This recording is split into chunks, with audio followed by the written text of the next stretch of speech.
3일 동안 평안하셨습니까? 네. 날씨가 무슨 봄 날씨인지 아무튼 갑자기 기온이 엄청 올라서 일교차가 심하면 감기 걸리기 쉽고 또 어려움을 당할 수 있는데 우리가 잘 관리해서 신앙에 손해된 일이 없도록 해야 되겠습니다. 오늘 계속해서 이제 요한계시록 18장 오늘 9절부터 읽었는데 큰 성 바벨론의 멸망 이런 제목으로 계속 하나님의 말씀을 선포하고자 합니다. 큰 성, the great city, 큰 도성 이 바벨론이 결국 하나님의 심판을 받아 멸망할 것을 지금 계속 말씀하고 있는데 그들의 멸망 원인은 뭐 세 가지로 요약한다면 우상 숭배와 음행, 둘째는 사치와 치부, 즉 부를 말하자면 추구한다는 거죠. 치부. 그 다음에 세 번째는 교만과 방종이. 한번 더 해봅시다. 우상 숭배와 음행, 사치와 치부, 교만과 방종. 네, 이런 것 때문에 결국은 이 세상은 이제 불로 심판받을 것을 성경에서 이렇게 자주 언급하고 있는데 이는 오늘 우리가 이 세상에 살지만 이 세상에 동화되지 말고 하나님의 거룩한 백성으로 구별된 삶을 살아야 될 것을 우리에게 강조하고 있습니다. 9절로 10절은 지난 시간에 살펴봤지만 오늘 특별히 이 큰 성 바벨론의 멸망에 대해서 9절로 10절은 먼저 그 멸망한 불타는 연기를 보고 멸망하는 이 도성을 보면서 애곡하는 무리가 그 첫 번째가 이 말하자면 땅의 임금들이었습니다. 땅의 임금들의 애곡에 대해서 9절로 10절까지. 그리고 오늘 살펴볼 이제 11절로 16절까지는 상인들, 옛날 성경은 상고라고 했습니다. 상인들의 애곡, 11절로 16절. 세 번째는 배 타는 선장과 선원들의 애곡, 즉 선장과 선원들의 애곡, 17절로 19절.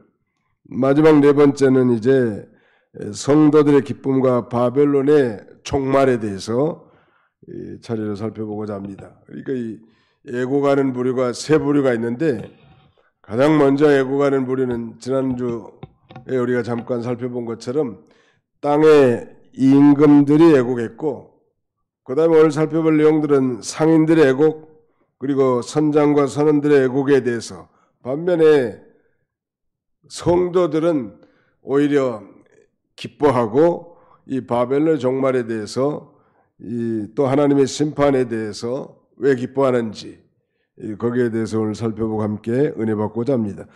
우리가 지난 시간에 살펴봤지만 그 땅의 임금들의 애곡에 대해서 다시 한번 9절로 10절을 같이 읽어보실까요? 9절로 10절입니다. 시작. 그와 함께 음행하고 사치하던 땅의 왕들이 그가 불타는 연기를 보고 위하여 울고 가슴을 치며 그의 고통을 무서워하여 멀리 서서 이르되 화이또다 화이또다 큰 성 견고한 성 바벨론이여 한 시간에 내 심판이 이르렀다.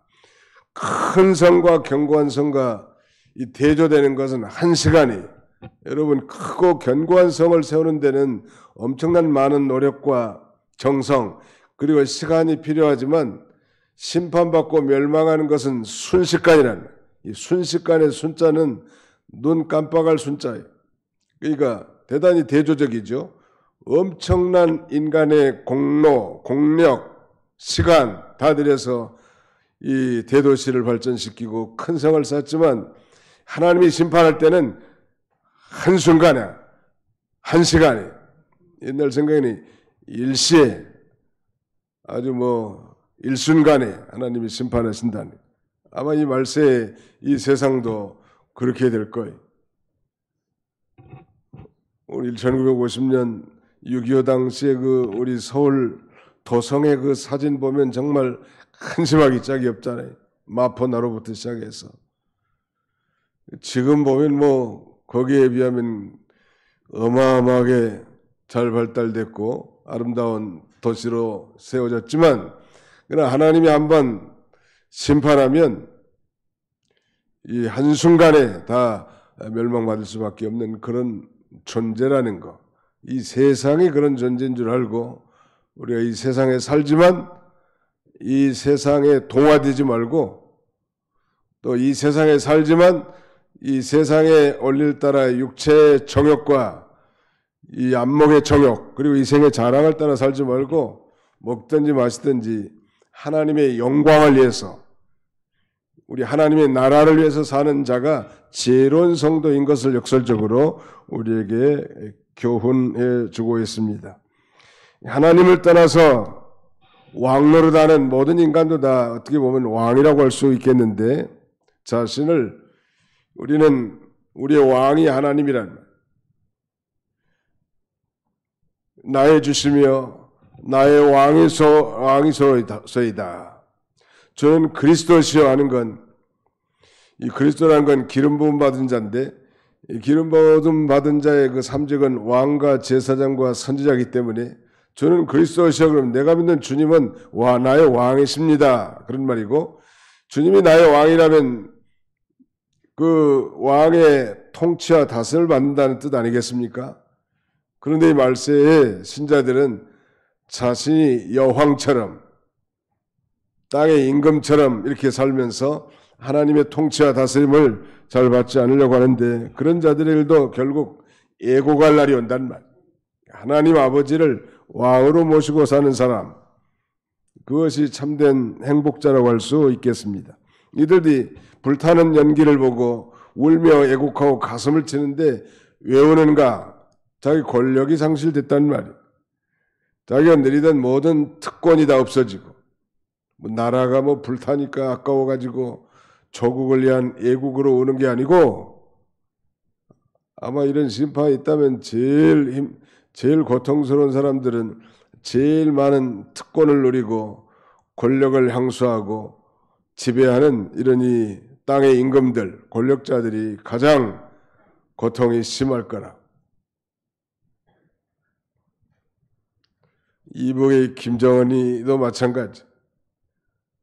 자기 명령 하나면 온 나라가 다 움직이는 질서고 자기가 요구하는 것은 모든 걸 다 섭취할 수 있는 취할 수 있는 그런 권력자이지만 그런 하나님 심판한다면 가장 비극적인 사람들이 이 김정은을 비롯한 김씨 왕조일 거란 말이에요.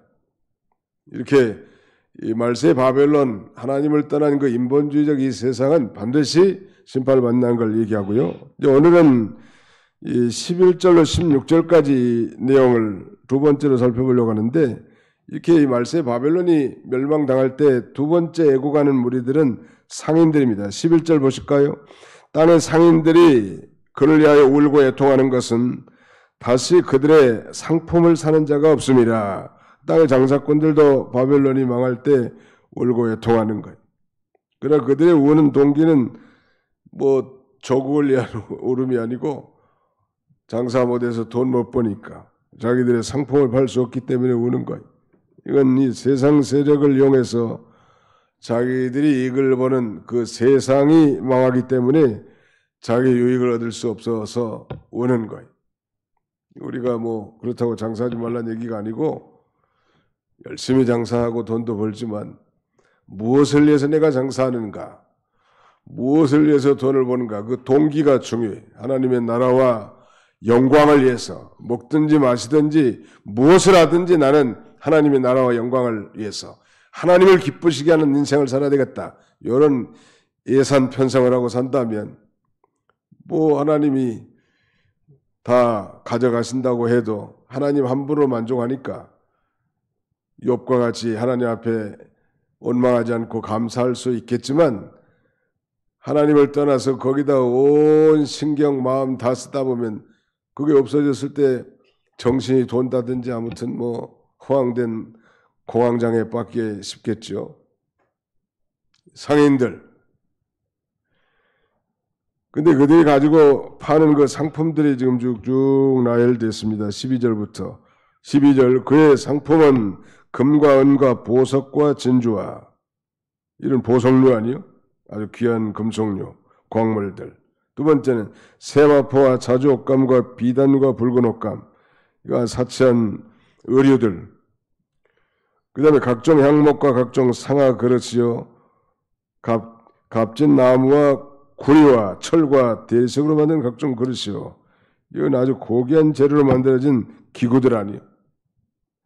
이들 상품은 다 사치하고 연락하는 데 용될 것들인데 세상의 소망을 두고 이 세상 것으로 부해지고 세상 것으로 자랑하는 자는 하나님의 심판으로 그 모든 물건들이 다 없어질 때, 멸절되게 될 때 자신들의 기대와 소망이 한순간에 끊어지기 때문에 애통하게 된단 말.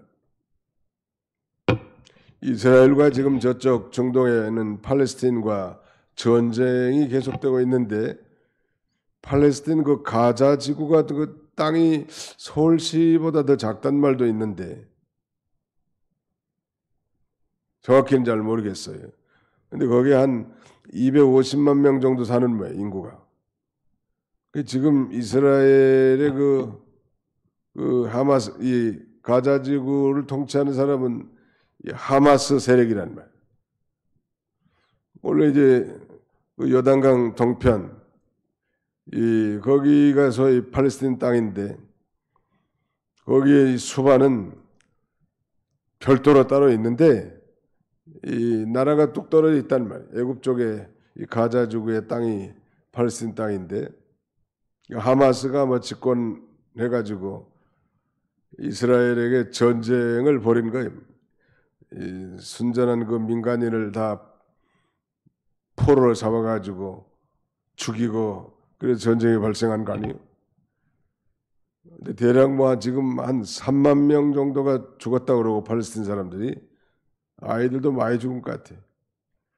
그리고 뭐 이 팔레스타인 가자 지구가 지금 아주 쑥대밭이 다 된 거야. 그 엄청난 그 첨단 무기를 가지고 다 그 하마스 세력을 전멸하려고 하니까 우리는 그 모습을 보면서 그 도시가 건설될 때는 엄청난 노력과 시간 이런 것들이 들었겠지만 한순간에 그 미사일에 폭격맞은 도성은 그야말로 이루 형언할 수 없을 만큼 비참하지 않습니까? 그렇게 된다는 게 말하잖아요.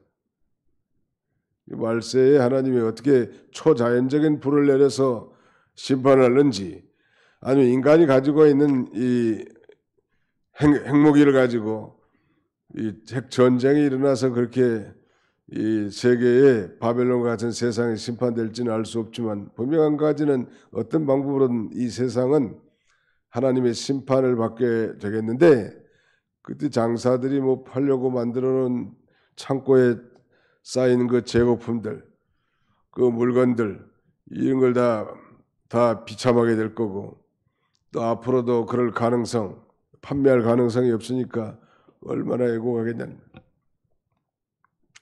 요새는 아무튼 뭐 성경에 예언한 대로 사고 파는 시대 같아. 사고 파는 시대. 쿠팡이 없으면 못 살겠다는 거예요. 요새는. 뭐 우유 하나 사도 쿠팡에 시키고 뭐 어떤 사람 두부 한 모도 뭐 쿠팡으로 시키고 그 저녁에 시키면 아침에 새벽에 대문간을 갖다 준대. 성경에 예언된 대로 아주 뭐 그야말로 이렇게까지 사고 파는 시대가 올 줄은 꿈에도 상상 못했는데 제일 비극적인 사람이 어떤 사람일까? 아무튼 장사해서 돈 좀 많이 벌려고 했는데 전쟁이 일어났단 말이에요. 비극적인 거 아니에요? 북한의 이 개성공단에서 북한의 싼 인력을 통해서 이 제조업을 해가지고 외국에 수출도 하고 하려고 많은 사람들이 참여했는데 들어오지도 못하게 하고 그 남북 협력 건물은 다 폭파시켜버리고 눈 부원이 뜨고 다 도둑놈한테 다 뺏기잖아요. 뭐 정부에서 좀 보존해 줄지 모르겠지만 거기다 뭐 많은 물건들을 쌓아놓고 돈 많이 벌려고 했던 상인들은 가슴이 탈 것 같습니다. 가슴이 탈 정도가 아니고 이제 말세의 바벨론 심판받으면 먼저 이 권력을 지닌 땅의 왕들이 그렇게 애국하는 거예요. 그 불타는 연기를 보고. 시골에서 그 돈도 없는데 참 그 수고 많이 해가지고 겨우 집 한 칸 마련했는데 어느 날 일터에서 돌아보니까 자기 집에서 이 불이 타고 있단 말이야. 그분 얘기 들어보니까 발이 안 떼어지더래. 거기다 전 소망을 다 뒀는데 자기 집이 다 헐라당 불이 났단 말이야. 물론 뭐 생명이 안전한 것에 대해서 감사할 수 있는 일이지만 그러나 일생 모은 그 재산이 한순간에 불타버린다면 정말로 허탈감에 빠질 수밖에 없을 것 같습니다. 말세에 그렇게 된다는 거예요. 장사꾼들. 여기 보니까 그 상품들이 아주 금은 보석 진주 같은 아주 고귀한 광물들, 세마포, 자주옥감, 비단, 붉은 옷감, 각종 향목과 상아 그릇, 값진 나무와 구리, 철, 대리석으로 만든 각종 그릇들 아니에요. 여기다 지금 모든 물질이 다 파괴될 때 자기들의 기대와 소망이 다 끊어진 거예요. 18장 13절에 보시면 계피와 향료, 향과 향유, 유향과 포도주와 감람류, 고운 밀가루와 밀, 소와 양과 말과 수레와 심지어는 종들과 사람의 영혼들이라. 아무튼 상품이 아닌 게 없을 정도로 말과 수레 이건 뭐 가축과 그 타는 요새로는 자동차쯤 되겠네. 승용물, 종들, 심지어는 사람의 영혼들. 사도 요한이 살았던 이 로마 시대에는 그 노예가 말하자면 합법적으로 인정된 그런 시대 아니요? 노예 제도에 기반을 둔 그런 사회인데 상인들은 사람의 몸과 영혼까지도 다 상품 취급해서 사고 팔았단 말.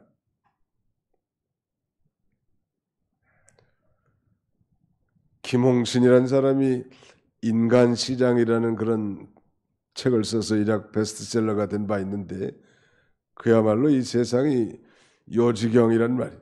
뭐 종들이 사고 팔린 건 뭐 로마 시대도 있었고 우리 조선 시대도 다 있었으니까 그러려니 이야기했는데 사람의 영혼을 파는 이런 시대 오늘날도 인신매매 잘못 걸려들어가지고 보지는 않았지만 아무튼 뭐 사채를 빌렸었는데 뭐 이자율이 뭐 엄청난 돈 100만 원 빌렸는데 1년이 지나니까 몇 천만이 되고 또 몇 년이 지나니까 몇 억이 된다네.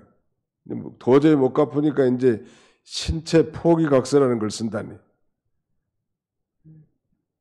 사실인지 모르지만 뭐 그 속에 있는 장기들을 적출해 가지고 판다는 말도 있고 알 수는 없어요. 또 어디 창녀집에다가 파는 거예요.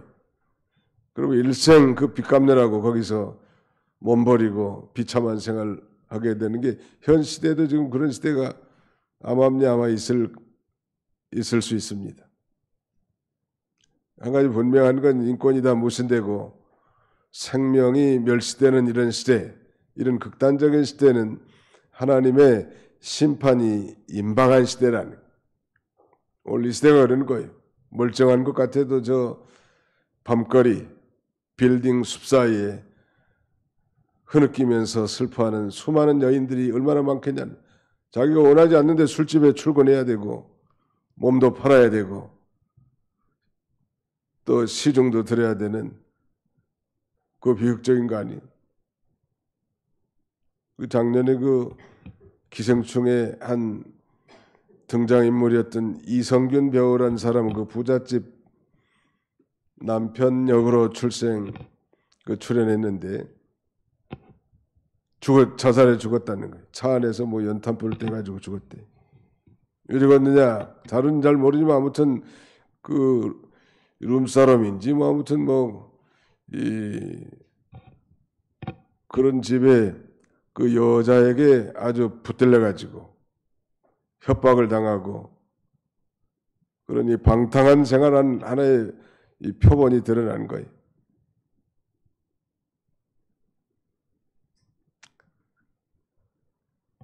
한국에 나이트클럽 가보신 적 있어요? 나이트클럽?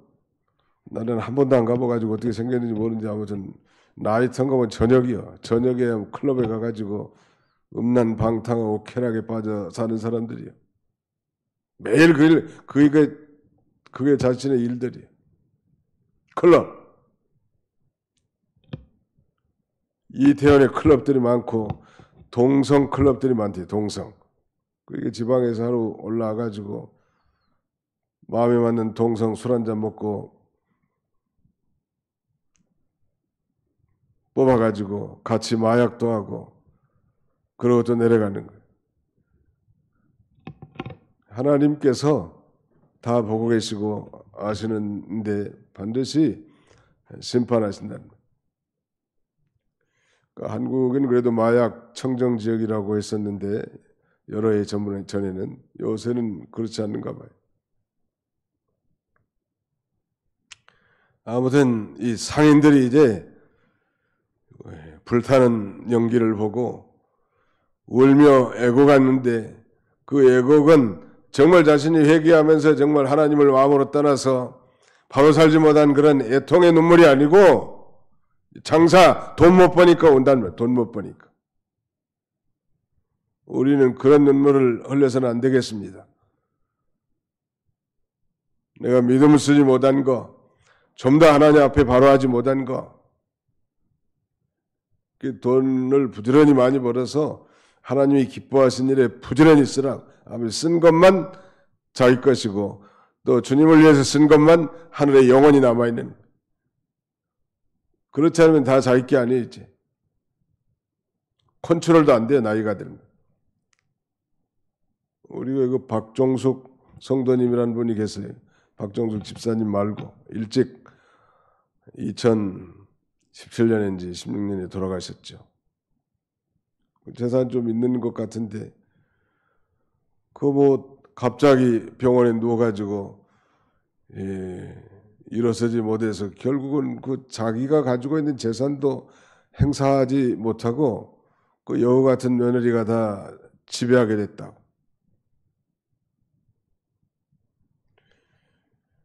아무튼 이 말세의 큰 도성 이 바벨론은 여러 가지 우상 숭배와 음행, 사치와 지부, 교만과 방종 이런 것 때문에 반드시 하나님 앞에 심판을 받을 때 먼저 아주 권세 잡은 땅의 임금들이 애고하고 그 다음에 장사꾼들이 이렇게 애고한다는 거기 그러지 않았습니까? 14절 바벨론아 내 영혼이 탐하던 과일이 내게서 떠났으며 맛있는 것들과 빛나는 것들이 다 없어졌으니 사람들이 결코 이것들을 다시 보지 못하리로다. 바벨론으로 말미암아 치부한 부를 축적한 이 상품의 상인들이 그의 고통을 무서워하여 멀리 서서 울고 애통하여 이르되 화이또다 화이또다 큰 성이여 세마포옷과 자주옷과 붉은 옷을 입고 금과 보석과 진주로 꾸민 것인데 그러한 부가 한 시간에 망하였도다. 한 시간, 여기도 한 시간이라는 말이 여러 번 지금 반복되고, 그 다음에 이제 그 순식간에 하나님이 심판하면 다 없어지게 될 것을 우리에게 교훈해 주는 것입니다. 그 다음에 세 번째 애고가는 무리들은 선장과 선원들이에요. 17절부터 19절까지 한번 같이 읽어보실까요? 17절로 19절 시작. 그러한 부가 한 시간에 망하였도다.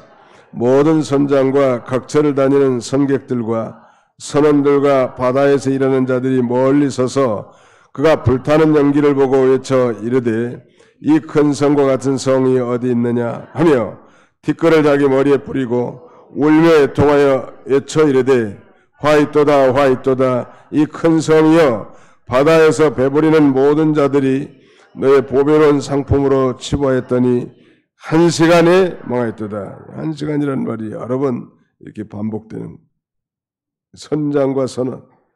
인간들이 건설해놓은 그 인본주의가 아무리 견고하고 아름답게 세워졌다고 하더라도 또 크고 견고하다 할지라도 절대로 망하지 않을 것 같아도 영원히 견고할 것 같아도 하나님이 한번 손을 대시면 한순간에 한 시간에 전부 다 멸망하게 된다는 인본주의 문화가 그런 거예요. 우리는 진동치 않을 나라를 받은 자예요. 하나님의 뜻대로 세워진 것은 견고하다는 말. 하나님의 교회가 그래서 견고한 거예요. 하나님의 말씀대로 세워진 교회가 든든한 거예요. 인본주의로 교회를 세워진다면 교회도 마찬가지 진동하고 흔들리는 거예요. 하나님 말씀에 견고하게 서 있는 교회는 그 음부의 권세가 넘나보지 못합니다. 하나님이 함께 해주신다는 말. 그러나 이 인본주의로 건설된 모든 문화, 문명 이것들은 견고하게 보이지만 그 사상 누각이 모래에 지은 집과 같이 한번 하나님의 손을 대시면 한 시간에 다 일시에 멸망을 당할 것을 우리에게 가르쳐 줍니다. 그 다음에 20절은 좀 대반전인데요. 20절만 같이 한번 읽어보겠습니다. 20절 시작. 하늘과 성도들과 사도들과 선지자들아 그로 말미암아 즐거워하라. 하나님이 너희를 위하여 그에게 심판을 행하셨습니다 하더라. 이거 앞에 지금 세 부류의 애곡을 말씀드렸죠. 땅의 임금들의 애곡, 그 다음에 두 번째 상인들의 애곡, 세 번째는 이 선장과 선원들의 애곡.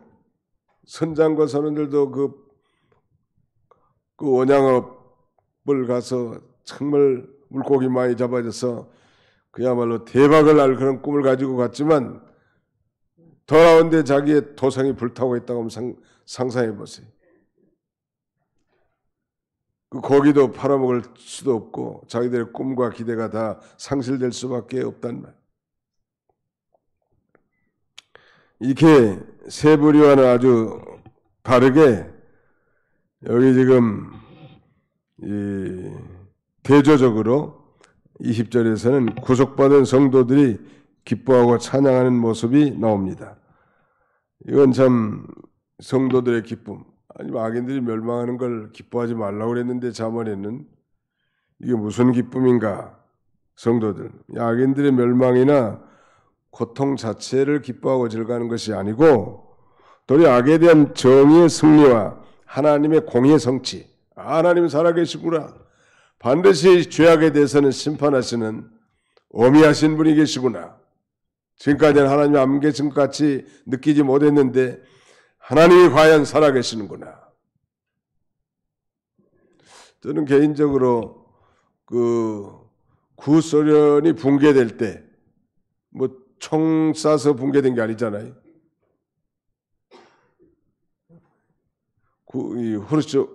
고르바초프 당시에 구소련이 붕괴돼서 15개의 나라로 다 쪼개져 버렸다는 거예요.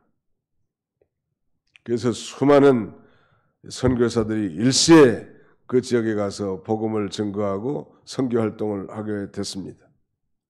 그런 모습을 보고 과연 우리 하나님은 살아계시는구나.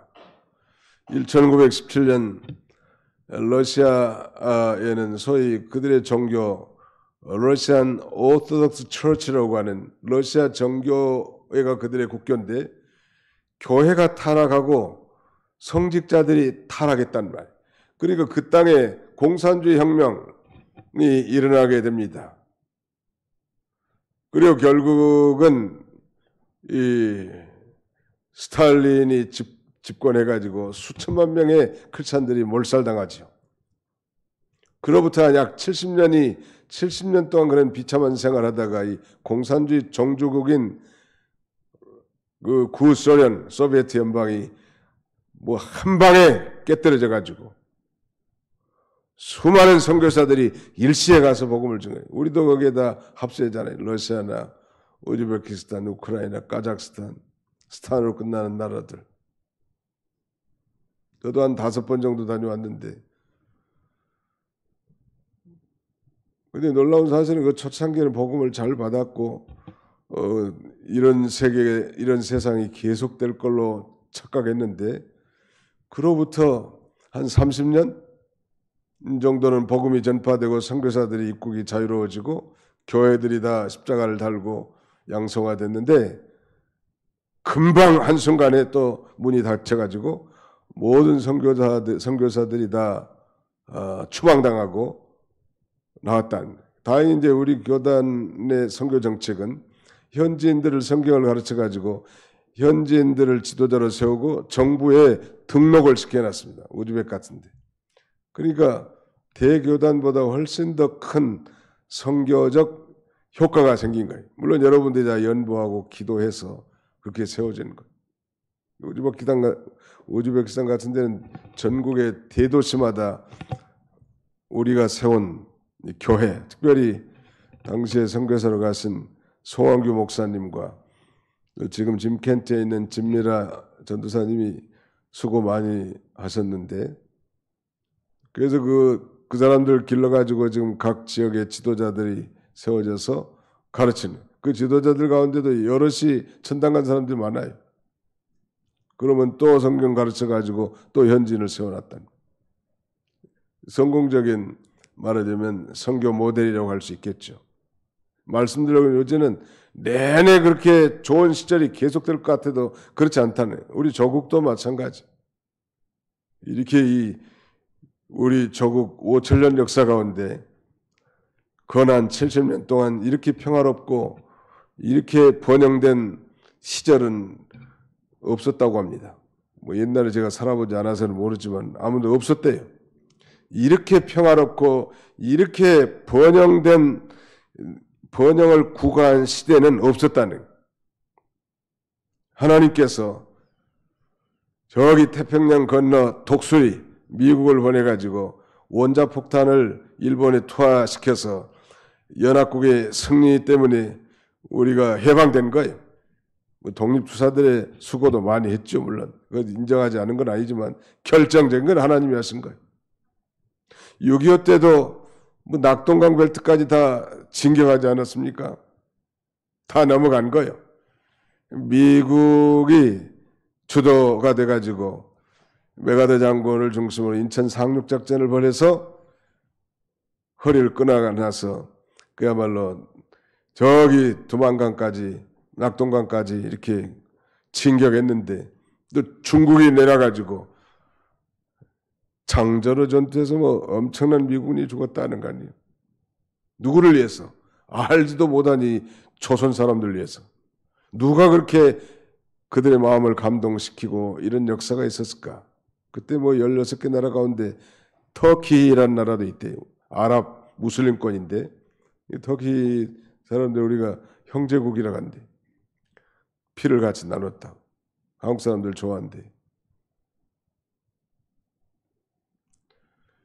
그래서 공산화가 되지 않고 그건 지금 1950년부터 지금 2023년이니까 70년 이상 번영된 나라, 정말 자유로운 나라, 정말 신앙생활 할 수 있는 이런 나라로 살게 됐다는. 그 전에는 중국의 한 1000번 정도의 침략을 받았고 수많은 젊은 처녀들, 총각들 다 정신되니 무슨 아무튼 공출 가고 징용 가고 그런 비참한 인생이에요. 몽고의 침략도 받은 적 있잖아요. 그러니까 내내 이런 시절이 계속된다고 그런 안이한 생각을 갖지 말고 오늘 하루 하나님이 또 자유를 주시고 신앙을 지킬 수 있는 그런 시간 주시고 믿음 쓸 기회를 주셨으면 최선을 다하는 거예요. 하루하루씩. 감사합니다. 오늘 하루도 생명을 연장시켜 주셔서 감사합니다. 나가는 거예요. 반드시 하나님께서 이 바벨론과 같은 이 인본주의적 이 세상은 불로 심판받을 건데 그 불타는 연기를 보고 왕들이든지 장사꾼들이든지 무슨 저기 이 배 타는 선장이나 선객들이 다 울고 애통하겠지만 우리 성도들은 기뻐하는데 그 기쁨의 이유는 악인들의 멸망을 즐거워한다든지 고통 자체를 즐거워하는 것이 아니고 악에 대한 정의의 심판, 하나님의 공의의 성취 이런 걸 보고 우리 하나님 살아계시구나. 또는 구소련이 붕괴된 걸 보고 아이고 우리 하나님이 살아계시구나. 하나님이 살아계셔서 인간이 할 수 없는 일을 이렇게 해나갔습니다. 앞으로도 마찬가지. 어떻게 이 일본에서 우리가 해방됐겠으며 6.25 전쟁에서 다시 회복될 수 있었겠는가. 뭐 직접적으로는 뭐 연합군들이나 미국을 중심으로 한 16개 나라가 참전했는데 감사하지만 그 배후에 하나님께서 우리 조국을 사랑해 주시고 섭리적으로 역사해 주셨다고 저는 그렇게 믿습니다. 하나님이 주신 것. 그러면 앞으로도 우리 조국의 국방력은 누구에게 달려 있겠어요? 하나님께 달려 있는 것. 그러나 더 구체적으로 말하면 우리 믿는 성도들에게 달려 있습니다. 우리 믿는 성도들이 믿음을 쓰고 정말 하나님을 사랑하고 하나님의 뜻대로 살고 하나님 나라 건설에 임하지 살면 이보다 훨씬 더 부국과 안정된 나라를 유지할 수 있도록 하나님이 해주실 거고 계속 안 믿는 사람에 비슷하게 아파트나 맨 돌아보다니고 돈 벌 주식이나 생각하고 그 다음에는 물론 그것도 믿음으로 하고 하나님 영광을 위해서 하는 건 좋지만 마음 다 빼앗기고 하나님을 떠나서 세상과 육신, 사치와 방탕, 교만, 우상숭배, 방종 이렇게 나가면 하나님께서 어디에 하실지 알 수는 없어요. 그러니까 한국의 국방력은 하나님께 달려있지만 우리 성도들에게 달려있다. 이게 제 신앙 철학이에요. 우리가 바로 하면 김정은이도 꼼짝 못하네. 아무리 핵무기로 만들어놨어. 우리가 바로 못하면 하나님이 어떻게 하실지 알 수 없어요. 이거 우리의 삶에 전적으로 달려있다니 감사할 일이죠. 또 뿐만 아니라 이 성도들의 기쁨, 대반전 아니요? 앞에 있는 사람들은 전부 다 애곡하고 슬퍼하고 통탄해하는데 우리 성도들은 기뻐한다고 했는데 이건 뭐 그들에 대한 개인적인 증오나 감정이 아니고 하나님의 그 의의 심판에 대한 전적인 신뢰. 우리 하나님이 살아계셔서 이렇게 하시는구나. 우리 구약성경 뭐 특별히 그 선지서를 통해서 얼마나 수많은 선지자들이 눈물을 흘리면서 피를 토하면서 이 설교를 하지만 그 설교를 다 예면하고 우상 숭배하고 안식일을 범하고 세상 세력을 하나님보다 더 쫓아가니까 하나님이 이방의 강대국을 다 보내가지고 성전을 다 불태워버리고 유력한 자들이 다 포로 잡혀가고 성전의 성구들이 다 뺏겨가는 이런 비극적인 일이 역사적 실제 사건이었는데 우리가 전감을 삼아야 합니다. 거울로 삼아야 된다는 거예요. 믿음만 잘 지키면 아무튼 세계 모든 민족 가운데 뛰어난 민족으로 세워주실 걸로 믿습니다. 우리 개인들도 마찬가지고 가정들도 마찬가지. 아이들 공부 열심히 하는 것도 중요하지만 아무튼 믿음을 심어주면 대성공이. 어려서 공부 좀 못해도 유치부부터 시작해가지고 하나님이 천지를 창조하셨다고, 예수님을 믿어야 천국에 간다고, 하나님의 말씀대로 순종하면 복을 주신다고, 보이진 않지만 보이는 것처럼 하나님을 두렵고 떨림으로 섬기는 자, 그 말씀대로 사는 자를 하나님은 온 천하를 두루 살피면서 찾으시고 복을 주시는 하나님이시죠. 18장 21절 보실까요? 이에 한 힘센 천사가 큰 맷돌 같은 돌을 들어 바다에 던져 이르되 큰 성 바벨론이 이같이 비참하게 던져져 결코 다시 보이지 아니하리로다. 여기 지금 21절부터 24절까지는 무려 6번씩이나 결코 다시라는 말이 반복됩니다. 결코 다시 보이지 아니하리라. 이렇게 반복한 이유는 이 바벨론에게 내려진 심판이 어미에서 더 이상 회복될 수 없고 완전 멸망하게 될 것을 가리키는, 반복, 성경에서 자꾸 이렇게 반복하는 것은 중요하기 때문에 강조하는 것입니다. 바벨론이 반드시 심판받고 멸망받는다는. 예레미야 선지자가 예언할 때 바벨론이 심판받을 걸 예언한 다음에 그 서책에다가 큰 돌을 달아서 유프라데 강에다 던지라고 했는데 그건 상징적으로 바벨론이 완전 멸망할 것을 예언한 것인데 동일하게 이 요한계시록에서도 마찬가지. 이 인본주의적 이 세상은 반드시 한번 상상해 보십시오. 큰 맷돌 같은 돌을 들어 바다에 던졌다는 말. 이같이 큰 성 바벨론이 이같이 비참하게 던져져 결코 다시 보이지 않아. 완전히 이 세상 멸망당하게 될 것, 심판받을 것이고 우리가 배운 대로 이제 새 하늘과 새 땅, 이 죄악된 하늘과 죄악된 땅은 심판받고 이제 만물이 새롭게 된 신천 신지가 도래하게 될 것을 우리에게 가르쳐 주는데, 심판받을 때는 이제 22절부터 24절까지 쭉 내용은 이제 검은 곳 타는 자, 풍요하는 자, 통소 부는 자, 나팔 부는 자들의 소리가 결코 다시 내 안에서 들리지 아니하고 내 가운데서 들리지 않는다니, 어떠한 세공업자든지 결코 다시 내 안에서 보이지 아니하고 맷돌 소리가 결코 다시 내 안에서 들리지 않는다. 맷돌은 당시 평민들이 음식, 먹거리를 만들 때 사용한 건데 그런 삶조차도 영위하지 못하게 심판을 받게 될 것을 가리킵니다. 마지막 절, 선지자들과 성도들과 및 땅 위에서 죽임을 당한 모든 자의 피가 그 성중에서, 바벨론, 큰 성 바벨론 성중에서 발견되니라 하더라. 이거 보면 성도의 피를 많이 흘렸기 때문에 바벨론이 심판받는다는 사실을 우리가 유추할 수 있습니다. 사랑하는 성도 여러분, 오늘 이 세상은 바벨론과 같은 인본주의적 세상입니다. 하나님을 떠난 인본주의적 세상. 이런 가운데 우리를 살려두신 것은 거기에 동화되고 이 세상의 사람처럼 사치와 방탕하고 우상숭배하고 음행하고 교만하고 방종하게 살라는 것이 아니라, 너희는 거기서 나와 따로 있고 그의 죄에 참여하지 말고 그가 받을 형벌에 참여하지 말도록 우리에게 권고하신 것처럼, 이 땅에 살지만 우리는 천국 시민으로서 하나님 나라를 세워나가고 하나님을 기쁘시게 하고 하나님의 뜻을 개인이나 가정이나 교회 안에서 세워나가고 하나님을 기쁘게 하는 그런 삶을 살도록 하기 위한 것입니다.